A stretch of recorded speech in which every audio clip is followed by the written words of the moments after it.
அனைவருக்கும் வணக்கம். இப்போ நீங்க பார்த்துட்டு இருக்கிற இந்த அற்புத காட்சி அருள்வாக்கு அம்மா அப்படின்னு பொதுமக்களால் அழைக்கப்படும் காளி மாதாஜி அம்மா அவர்கள் அம்பாளுக்காக தங்களுடைய கரங்களாலேயே அலங்காரம் செய்த அற்புத காட்சிகளை தான் நீங்க இப்ப பார்த்துட்டு இருக்கீங்க. ஆமா, இன்னைக்கு நவராத்திரி முதல் நாள். நவராத்திரி முதல் நாளை கொண்டாடும் விதமாக சக்தி தேவிக்கு புவனேஸ்வரி அம்பாளுக்கு ரொம்ப அழகா தத்ரூபமா அலங்காரம் பண்ணியிருக்காங்க.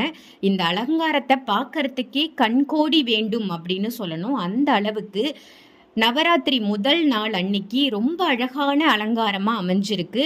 நம்ம புவனேஸ்வரி தாயை பார்த்தாலே நமக்கு கோடான கோடி பலாபலன்கள் நமக்கு கிடைக்கும். ஸோ நம்ம ஆலயம் எங்கே இருக்குது அப்படின்னு பார்த்தீங்கன்னா, மறைமலை நகர், சென்னை தாம்பரத்திலிருந்து செங்கல்பட்டு போகிற வழியில் மறைமலை நகரில் அமைஞ்சிருக்கக்கூடிய இந்த ஆலயத்திற்கு அனைவரும் வந்து அம்பாளின் அருள் பெறுக.